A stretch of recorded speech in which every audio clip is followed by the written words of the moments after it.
But because Consecration Sunday is next Sunday, because Vince is going to come up and give the third temple talk, I want him to come up first and speak to us, and then I want to take what he has to say to us, talk to you what it means to be a pastor, called to serve a congregation, and to be paid to do things that they never thought they would have to do.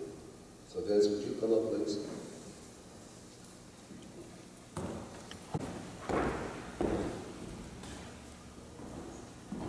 Good morning, everybody. Before I get started with my temple talk, I would like you all, if you have not filled out a RSVP for next Sunday, remember we would really want everybody here for services, everybody here for the celebration luncheon, but I really need to know both to give the count to the caterer, but also, even if you're not coming, please put a no in the box. It'll help us with follow-up. So if you could fill it out right now, pass it to the center. If you haven't done so already, we really would appreciate that.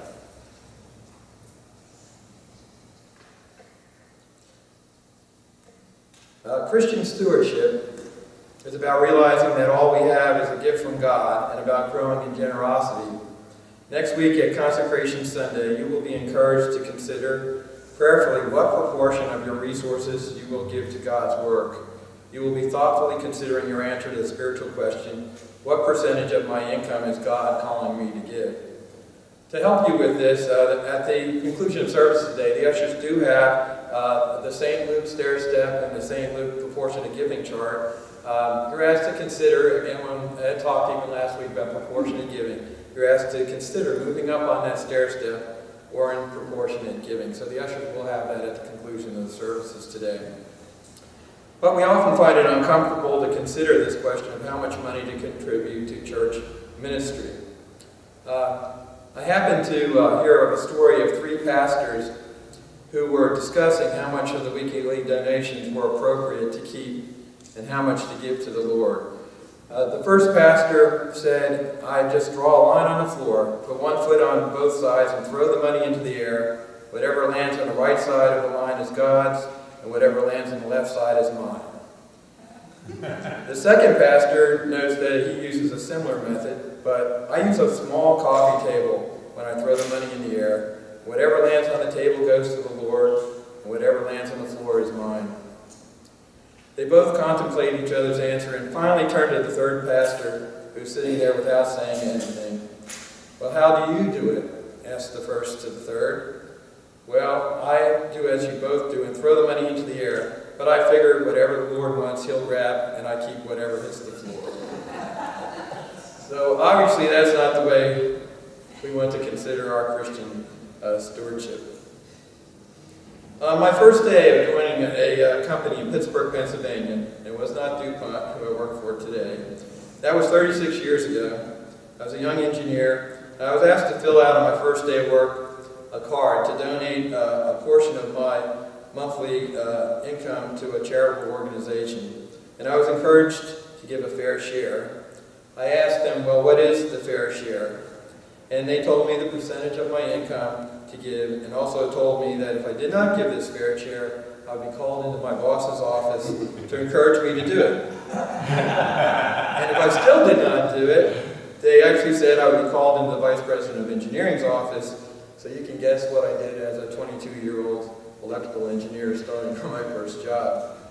And giving to church is not like this. We do not tell you what a fair share is. We do not say that if you do not tithe, you will be sent to Pastor Fred's office. In fact, your gifts are confidential. Our pastor and our church council are never given this information. Only our financial secretary has the details of your contributions.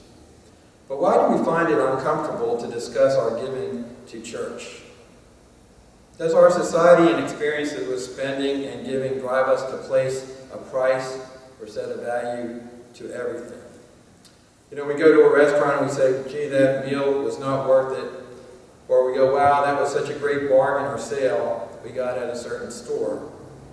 You all know or have seen the MasterCard priceless commercials putting a price on items and then ending with a priceless experience. I looked up priceless in the dictionary. Words like invaluable, having worth in terms other than market value, and so precious that its value cannot be determined. Every day we live is a priceless gift from God. What do we do with this gift? Think about faith in action. Feeding a hungry child, teaching someone to read, rebuilding homes, communities, and lives following a national disaster, Holy Communion given in a nursing home or to a homebound member, all priceless.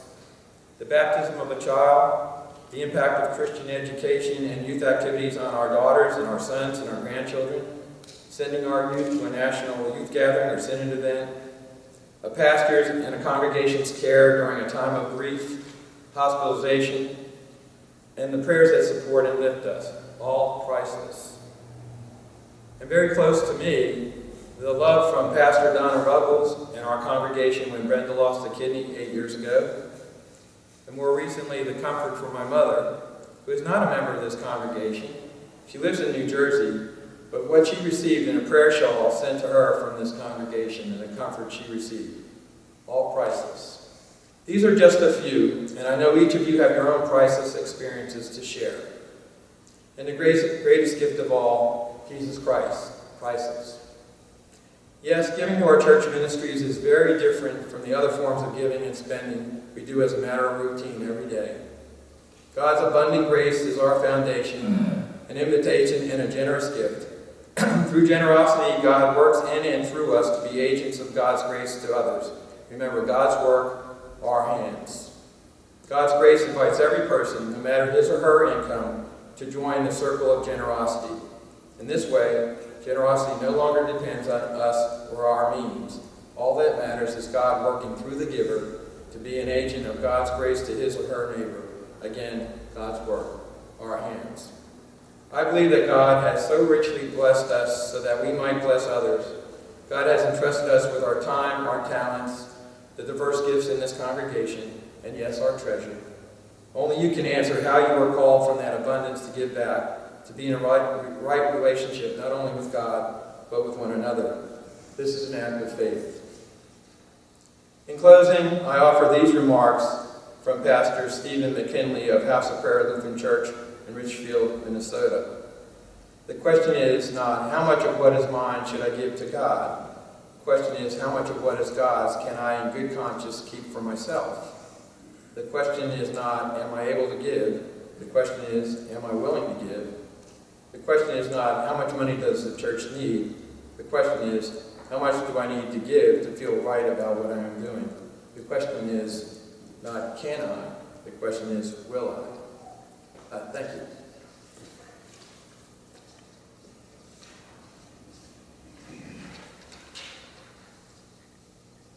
And remember, following services, the ushers will have a portion of giving charge to give out to you. Thank you, Dan.